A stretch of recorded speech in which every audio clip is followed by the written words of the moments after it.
नमस्कार, the real talk programme में आप सबका स्वागत है। मैं हूं सुशील भारती और आप देख रहे हैं अपना खास प्रोग्राम।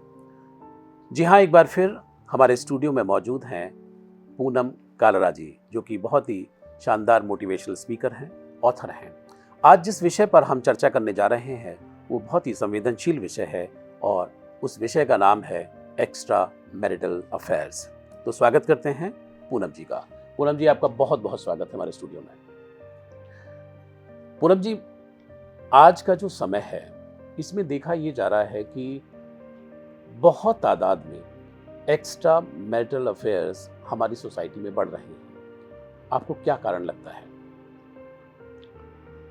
कि लोग बहुत एडवांस हो गए हैं। बाहर घूमना, लोग जो जेंट्स होते हैं वो अपने काम से बाहर जाते हैं जी। तो उनको बहुत मौके मिलते हैं और तो यही चांसेस ज़्यादा होते हैं जी। और लड़कियां भी बहुत तेज हो गई हैं क्योंकि लड़के जो होते हैं वो अकेले तो ऐसा होता नहीं कि तो लड़कियां तो साथी होती हैं ना, तो लड़कियां भी तेज हो गई हैं जी, तो क्यों होनी नहीं चाहिए जी। कारण क्या है कि ऐसा क्या माहौल है? आप एक शादीशुदा जिंदगी के अंदर हैं ऑलरेडी। अगर आप स्त्री हैं तो आपके साथ एक पुरुष है, आपकी शादी हो चुकी है। आप अगर एक महिला हैं तो पुरुष है, और पुरुष है तो आपके साथ एक स्त्री है। शादीशुदा जिंदगी के बावजूद भी आप बाहर क्यों तलाश जारी रखते हैं? बाहर लोग तलाश जारी नहीं करते कि बाहर ऐसा नहीं है कि वो ढूंढते हैं कि हमें ऐसा हो जी। जब ऐसा होना होता है तो जैसे है ना कि लव इज ब्लाइंड, तो जब ऐसा होता है तो लोगों के साथ अपने आप ही ऐसा हो जाता है कि वो ऐसा नहीं कि वो लड़का ढूंढ रहा है किसी लड़की को या लड़की ढूंढ रही है किसी लड़के को। नहीं, कोई ढूंढता नहीं है किसी को। ये तो जब लोग बाहर घूमते हैं, जाते हैं, लोग ऑफिस में जॉब करते हैं, मीटिंग्स होती हैं, इकट्ठे बैठते हैं, तो कहीं पर भी कोई भी जी। पूनम जी, कई बार शादी के संबंध के अंदर अक्सर ये देखा गया है कि बहुत ईगो है। हस्बैंड का अपना ईगो है और जो उनकी वाइफ है उसका अलग ईगो है, और टकराहट बढ़ते बढ़ते इस कदर चली जाती है कि संवाद की स्थिति दोनों के बीच में समाप्त हो जाती है, और उसके बाद शायद मुझे ऐसा लगता है कि इंसान बाहर की तरफ देखता है। आप क्या कहती हैं? मुझे पता क्या लगता है कि मुझे लगता है कि अगर बच्चों के बचपन से संस्कार बहुत अच्छे हों अपने घर में तो शायद वो ऐसा ना करें। सबसे बड़ी बात, और संस्कार वो होते हैं जो हम बच्चों को देते नहीं हैं। हम कोई संस्कार ऐसी चीज़ नहीं है कि हमने उठा के दे दी। संस्कार ऐसे होते हैं कि बच्चे अपने आप अडॉप्ट करते हैं। बच्चे जो जैसा देखते हैं वो वैसे हो जाते हैं। जैसे बच्चों को हम जैसे कभी भी हम कुछ कहते हैं तो वो हमारी बात नहीं मानते। हम कुछ कहते हैं ना बच्चों को, वो कभी हमारी बात नहीं मानते। बच्चे वो बात मानते हैं जो वो देखते हैं। तो अगर बचपन से बच्चों में संस्कार अच्छे डले हों, लड़के में भी लड़की में भी, तो मुझे नहीं लगता कि शायद ऐसा कभी वो कुछ सोचे। और अगर वो अपने घर में अपनी वाइफ हस्बैंड दोनों एक दूसरे से खुश हैं तो मतलब मेरे ख्याल से तो नहीं सोचना चाहिए, लेकिन फिर भी ऐसा होता है। मैं खुद ही कह रही हूँ आपको। बिल्कुल नहीं, हम आज उसी मुद्दे पर ही बातचीत कर रहे हैं कि ऐसा हो रहा है। तो इसमें जो कॉम्प्लिकेशंस जो हैं वो ये है कि अगर आप किसी शादीशुदा जिंदगी के अंदर हैं और आपके बच्चे भी हैं, और बच्चे खास तौर पे जब छोटे हैं, तो उसमें सबसे ज़्यादा जो प्रॉब्लम होती है वो किसी स्त्री को ही होती है। और पुरुष ऐसा होता चला आया है कि किसी दूसरी स्त्री के प्रेम में या उसके किसी भी चक्कर में वो अपने परिवार तक को तोड़ देता है। ऐसी अगर स्थिति मान लीजिए खड़ी होती है तो क्या करना चाहिए स्त्री को कि जिससे कि उसका परिवार टूटने से बचे? देखिए, सबसे पहले तो इसमें अगर कोई इंसान सफ़र करता है तो बच्चे सफ़र करते हैं, क्योंकि अगर ये चीज़ थोड़ी ज़्यादा हो जाती है और पेरेंट्स डाइवोर्स तक पहुंच जाते हैं तो बच्चों को तो माँ और बाप दोनों चाहिए ना। बच्चों को ऐसा तो है नहीं कि माँ चाहिए या फादर चाहिए, बच्चों को दोनों चाहिए। बच्चे सबसे ज़्यादा सफ़र करते हैं और उन दोनों को किसी को बिठा के उन दोनों को किसी काउंसलर के पास जाना चाहिए जो उनको ये समझा सके कि देखो तुम अगर ऐसा करोगे तो तुम्हारे बच्चों का क्या होगा। और शायद कुछ लोगों को ये बात समझ आ भी जाती है। कितने आपने देखे होंगे कि केस फाइल होते हैं डाइवोर्स के लिए और एंड तक नहीं पहुंचते, डाइवोर्स नहीं होते, और उनकी सुलह सफाई हो जाती है और वो घर में ठीक से रहने लग जाते हैं। होते हैं कई लोग समझ जाते हैं, एंड तक डाइवोर्स कम पहुंचते हैं, बीच में ही उनका समझौता हो जाता है। अगर कोई उनको अच्छा काउंसलर मिल जाए या कोई अच्छा समझाने वाला इंसान मिल जाए तो वो बच भी सकते हैं। बिल्कुल। पूनम जी, एक चीज़ और भी देखी गई है कि ज़रा सा कुछ भी शक या स्वभाव हुआ तो आजकल पत्नियां जो हैं अपने पति का झट से फ़ोन छीन करके और उसमें उन किससे चैट हुई है, क्या हुआ है, तो वो देखना शुरू कर देती हैं। कई बार तो ये भी हो गया है कि ज़बरदस्ती इस बात पर ही लड़ाई होती है कि तुम्हारा फ़ोन जो है वो मुझे आप चेक कराओगे, मुझे दोगे।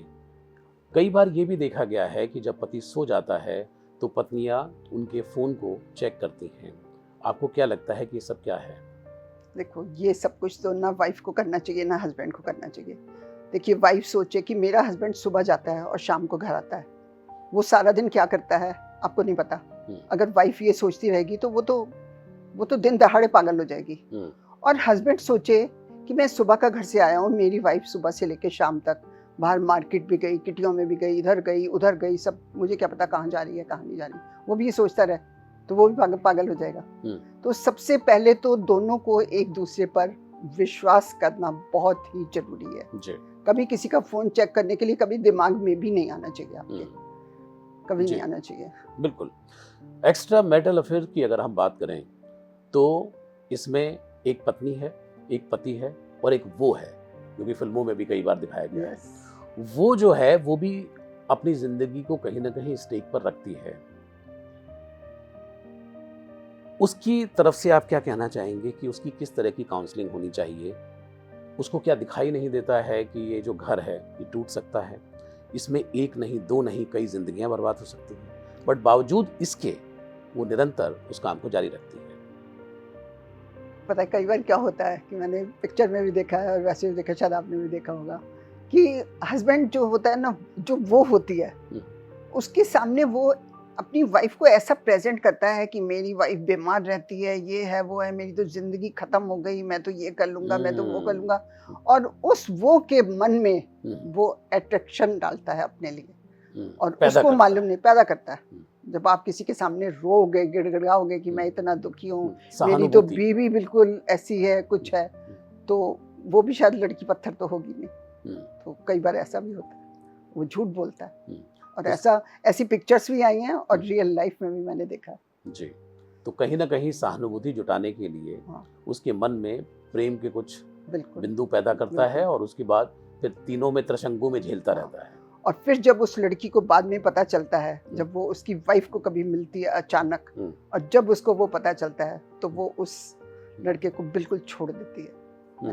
मैंने ये देखा है जी, उसको छोड़ देती है बिल्कुल, और उससे वो इतनी नफरत करती है कि तुमने मुझसे झूठ बोल के और ये सब कुछ किया।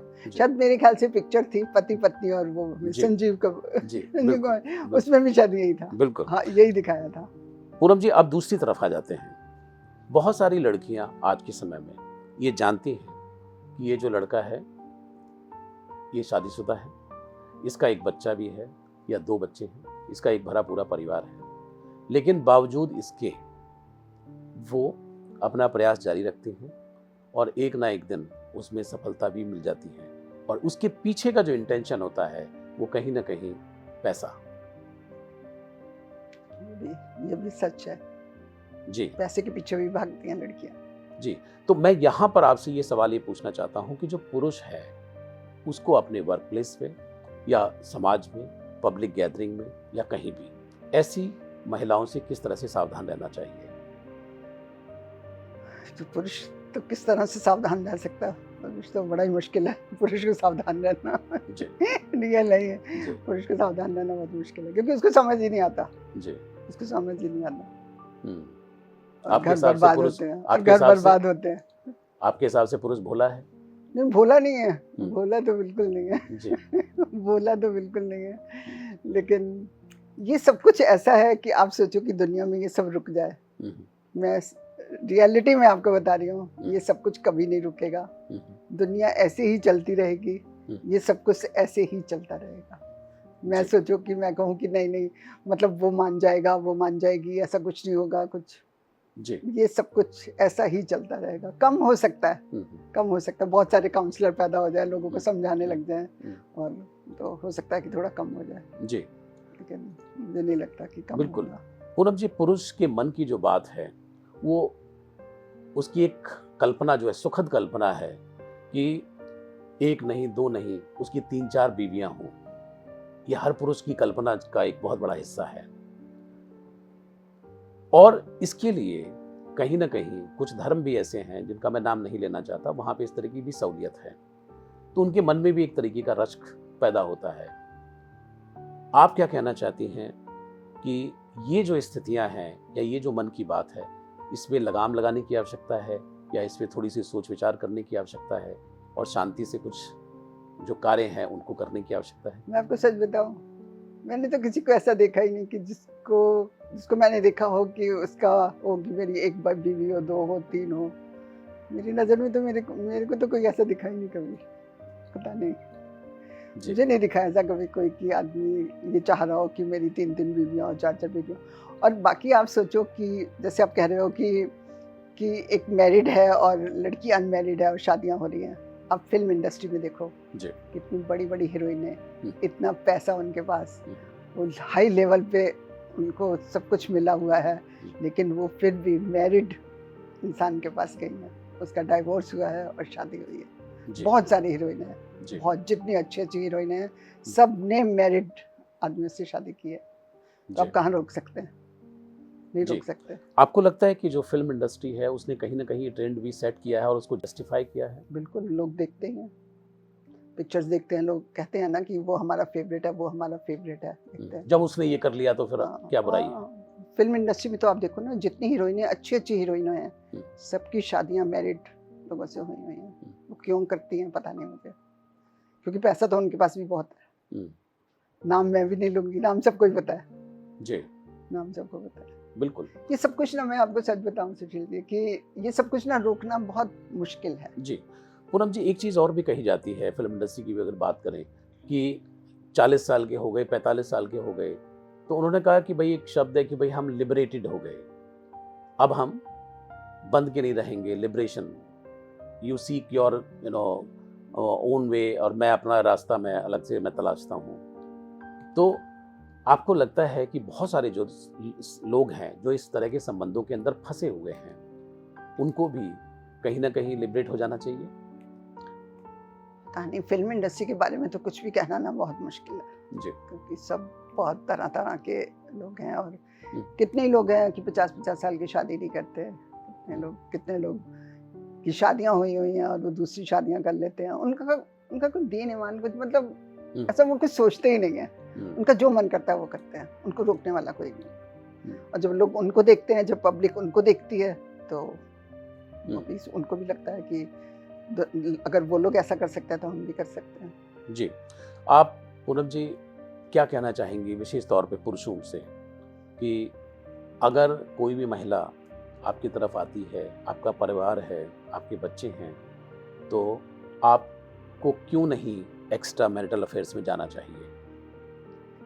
ये तो मैं तो ये सबको कहूँगी कि कोई भी अगर हस्बैंड वाइफ है, उनके बच्चे हैं, तो वो उनको कभी भी इधर-उधर ध्यान नहीं देना चाहिए। आप अपनी फैमिली देखो, और आप अपनी फैमिली में जितने खुश रह सकते हो, आप अपने बच्चों के साथ जितना खुश रह सकते हो, आप अपने पेरेंट्स के साथ जितना खुश रह सकते हो, उतना आप कहीं पर किसी और इंसान के साथ कभी भी खुश नहीं रह सकते। तो इसलिए आप अपने परिवार को सँभाल के रखो, सारी खुशियाँ आपकी वहीं पर हैं। तो प्लीज़ आप अपनी फैमिली का सब लोग बहुत ध्यान रखना, हमेशा, हमेशा, हमेशा। जी। ऐसी महिलाओं के लिए भी कुछ कहना चाहती हैं कि जो कहीं न कहीं पुरुष के धोखे का शिकार हो जाती हैं, जिसकी आपने बात बताई कि उनकी सहानुभूति गैदर करके और वो उनके जीवन के साथ खेलता है। ऐसी महिलाएँ अगर चली ही गई हैं एक्स्ट्रा मैरिटल अफेयर्स के अंदर, तो उनको क्या कहना चाहेंगे? पहले तो मैं कहूँगी कि कोई भी लड़की है या लेडी है, जो भी है, अगर कोई मैरिड मैन है तो आप उसकी तरफ कभी भी ध्यान नहीं दोगे, प्लीज़। आप दूसरे का घर क्यों खराब करो? अगर आप दूसरे का घर खराब करोगे ना, तो आप कभी खुश नहीं रह सकते। आप बड़े सारे एग्जाम्पल देख लो, जिन्होंने भी ऐसा किया, उनकी ज़िंदगी से खुशियाँ हमेशा के लिए चली गई। तो आप कभी भी ऐसा नहीं करोगे, उस भगवान से डरो, तो आप कभी ऐसा नहीं करोगे। आप दूसरे का घर कभी नहीं खराब कर सकते हो। आप सोचो दूसरे के छोटे छोटे बच्चे, उन बेचारों ने क्या बिगाड़ा हुआ, तो आप कभी भी किसी मैरिड पर्सन के पीछे नहीं भागोगे। और लड़कियां समझदार हैं और शायद कुछ समझ भी गई होंगी मेरे बोलने से। जी, बिल्कुल। बहुत ही सटीक तरीके से आपने पूनम जी कहा कि उस तरफ नहीं भागना चाहिए, क्योंकि थोड़ी-सी संवेदना बहुत ज़रूरी है। लेकिन ये प्यार का भूत जब सवार होता है, तो इसमें कुछ भी नहीं दिखाई देता है। वो तो है, ये love is blind. Love is blind. Last में तो फिर आपको ये लाइन बोलनी ही पड़ती है। जी, बिल्कुल, कि लव इज़ ब्लाइंड। और लोग कहते भी हैं कि प्रेम और जंग में सब जायज़ है। तो इस इन द नेम ऑफ कि भई हम प्रेम कर रहे हैं, तो उसके अंदर अब हम दुनिया की सभी ताकतों से लड़ने की क्षमता रखते हैं। बहुत-बहुत शुक्रिया पूनम जी, आपने इस विषय पर अपने विचार हमारे साथ साझा किए, और मुझे उम्मीद है कि हमारे जो दर्शक हैं वो इस बात से कुछ मार्गदर्शन ज़रूर लेंगे। आपने बड़ी अच्छी बात कही और सतर्क भी किया कि ऐसे पुरुष दूसरी महिला के सामने अपना दुखड़ा रो करके अपनी बहुत सारी ऐसी मनगढ़ंत कहानियाँ बना करके उसके मन के अंदर पैदा करते हैं चीज़ों को, और वो बेचारी जो है उस जाल में फंस जाती है। तो मैं उम्मीद करता हूँ कि इस तरीके से समाज में ना हो और एक स्वस्थ समाज का निर्माण हो। आपका बहुत बहुत शुक्रिया, बहुत बहुत धन्यवाद कि आपने MS टीवी से इस गंभीर विषय पर चर्चा की। जी, नमस्कार। तो दर्शकों, ये थे पूनम कालरा जी, जो बात कर रहे थे एक्स्ट्रा मैरिटल अफेयर्स के ऊपर। अगली बार किसी और विषय के साथ मैं उनके साथ हाजिर रहूंगा। अब लेता हूं इजाजत। नमस्कार।